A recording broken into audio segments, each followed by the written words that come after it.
Hi, this lesson is about the derivatives of polynomial and exponential functions. So we will be learning rules to evaluate derivatives. Instead of using the definition of the derivative, these are quicker, more efficient, and it gives us the same answers as using the definition. So there are several rules, but the first three most basic rules are right here. The derivative of a constant, c, is always equal to 0. The derivative of the exponential function e to the x is equal to itself. It's equal to e to the x. And this last one has a name. It's called the power rule. It is used very often. And that is the derivative of x to the nth power is equal to n times x to the n minus 1. And that's as long as n is any real number. So it could be a fraction, a decimal, an integer, any real number.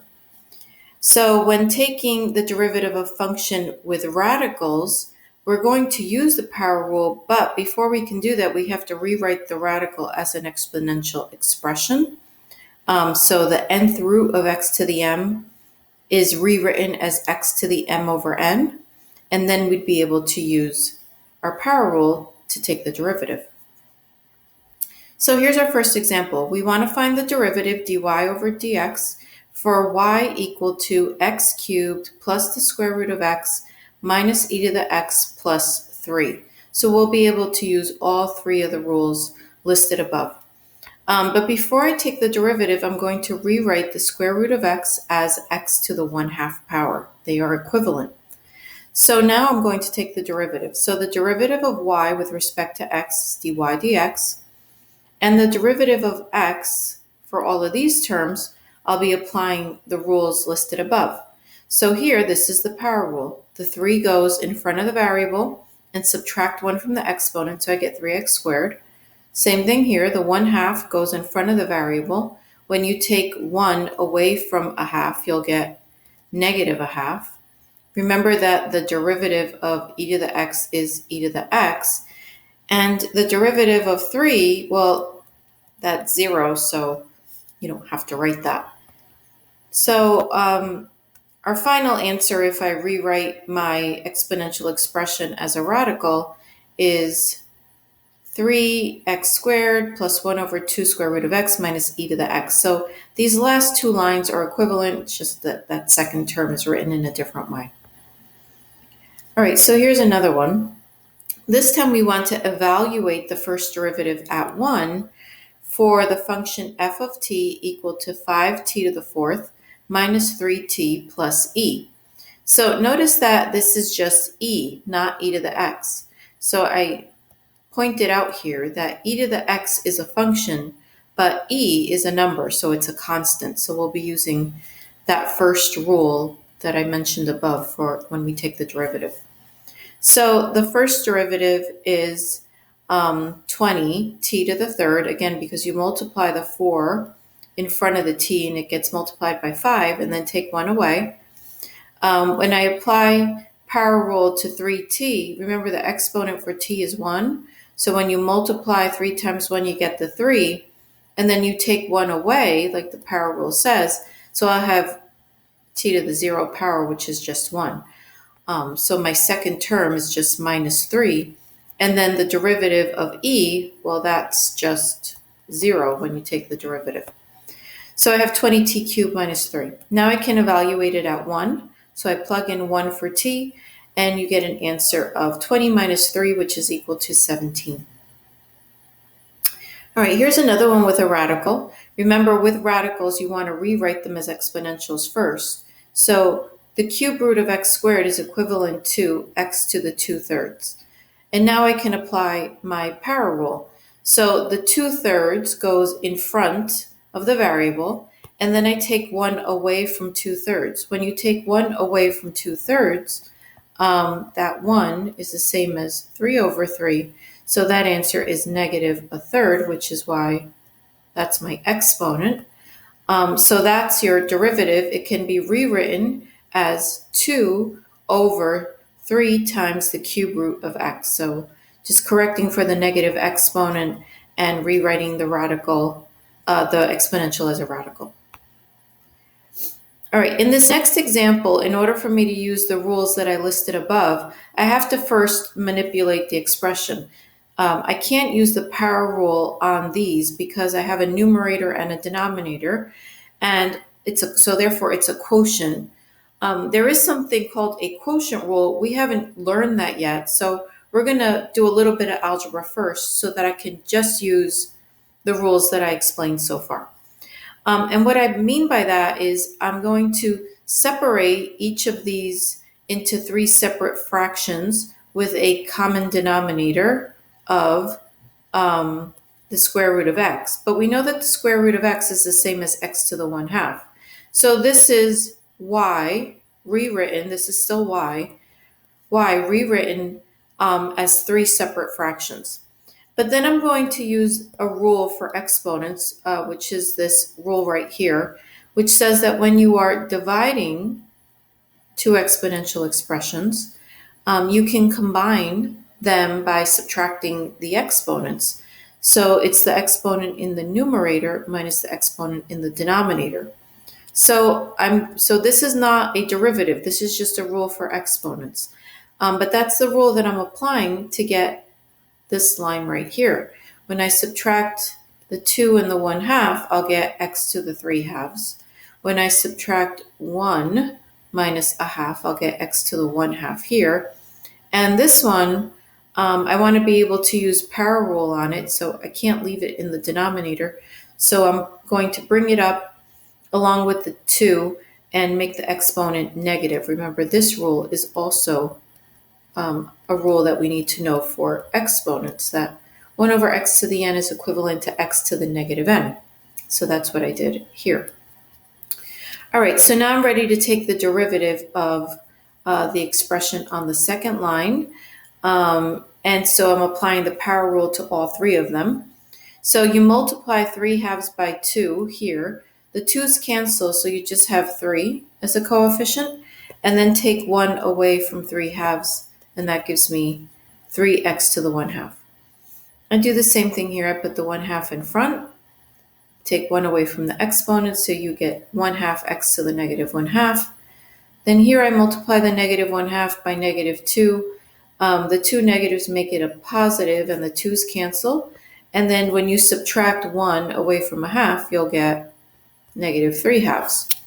So that's my derivative.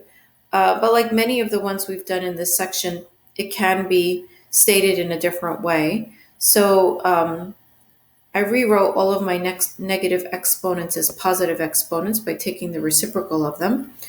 Or you can write it as radicals, which would be y prime is 3 root x plus 1 over 2 root x plus 1 over the square root of x to the third power. You don't need to rationalize these. It's not quite as important in calculus as it was in algebra and pre-calculus, although you should know how to do that technique if you need to.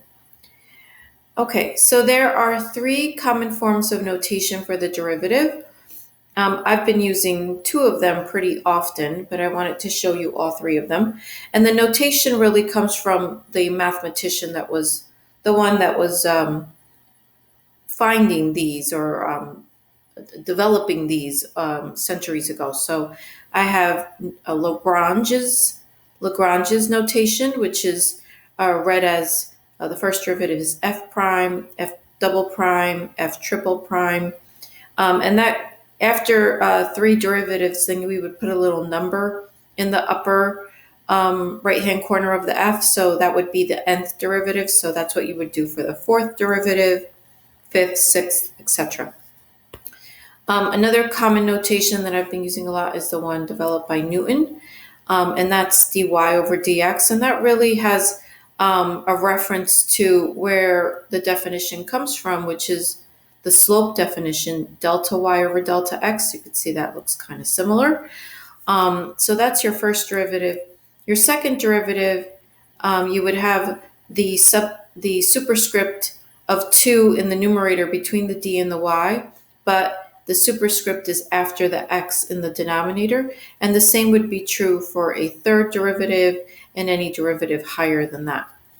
So I tend to use these more often because just so that we don't mix up where that 2 belongs. It belongs in the middle here, but on the right there. And then Euler was another mathematician that used this notation in the last column, and that means the same thing as these other two. So this is the derivative of y with respect to x. This is the second derivative of y with respect to x.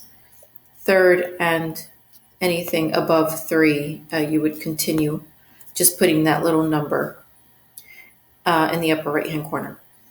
All right, so here we're going to use our derivative rules to find the third derivative. So you can't find the third derivative directly. You have to find the first one, then the second one, and finally the third one. So the first derivative, we're using our power rule here. So we get negative 12x squared plus 5.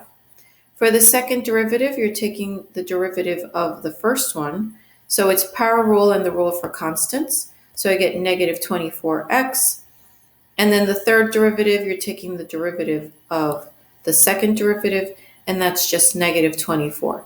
Anything beyond a third derivative would be 0. For example, if I asked you for the fourth derivative, the derivative of a constant is 0, and anything greater than a fourth derivative would continue to be 0. All right, so here we want to find the first, second, and third derivative for this expression. Here I have a polynomial term, e to the x, and pi is a constant. That's a real number. All right, so I'll be able to use all three rules. So first derivative, I do power rule. So I get negative 4x cubed. For this one, it's just 2 times the derivative of e to the x, and the derivative of e to the x is itself. And don't forget the derivative of a constant is 0, so this would be minus 0, so that pi really just goes away. Then I take the derivative of the first derivative to get the second one. Again, power rule gives me negative 12x squared, but this term continues to stay the same. It's just 2 times e to the x. And then the third derivative, power rule gives me negative 24x plus, again, 2e to the x. So in this case, because of the e to the x, if I continued going on and on and on to higher derivatives, let's say this one would eventually go to 0. So if I asked you, what is the sixth derivative? That would definitely just be 2e to the x. And it would be that no matter what your higher order derivative would be, anything past your fifth derivative would be that. So let's move on to a different kind of problem where we can use these same rules. The question is, at what point on the curve of y equal to 2x squared minus 16x is there a tangent line to the curve that is horizontal? Remember, the relationship between tangent lines and derivatives is that the slope of the tangent line equals the derivative. So that's a very important concept that you need to memorize and understand so that you can do problems like this. So essentially what we need to do is we need to take the derivative of this and set it equal to 0. And the reason why we have to set it equal to 0 is because horizontal lines have a slope of 0. So that's exactly what we did. When I took the derivative, I get 4x minus 16. I set that equal to 0. Then when I solve that, you get 4x equals 16 divided by 4, x is equal to 4. Remember, we're trying to answer the question, at what point on the curve? Well, this is just the first coordinate of the point. So now I have to find the y-coordinate on the point, and I'm trying to find the point on this curve. So you plug in the 4 into 2x squared minus 16x, and that gives me a result of negative 32. So we have a tangent line that is horizontal at the point 4, -2 on this parabola. And just to point out, on a parabola, your tangent line is going to be horizontal at the vertex. So no matter where this parabola is, I'm not exactly sure where the vertex is, but the vertex would be the only place where you would have a horizontal line. To the left of the parabola, it would be negative. To the right of the parabola, you'd have a positive slope. So not only is this the point where it is horizontal, this is also the vertex of the parabola. All right, so at what point on the curve of y equal to 9 minus 2x squared is there a tangent line to the curve that is parallel to the line 12x minus 2y plus 7? Remember, the relationship between parallel lines is that they have the same slope. So what I need to do is find out what is the slope of this so that I can set the derivative of this curve equal to that same slope. Again, remember the derivative is the slope of the tangent line. So first we'll find the slope. And we're going to do that by solving this for y. When you solve this for y, you get the equation in slope-intercept form of 6x plus 7 halves. So my slope is 6. Since my slope is 6, I can then take the derivative of this equation, which is -4x, and set it equal to 6. Divide by -4 and simplify, you get x is -3 halves. Again, just like the last example, my question is find the point. So once I know that x is -3 halves, I plug in -3 halves into this equation, which is the work that I did right here. And when you simplify that, you get that y is 9 halves.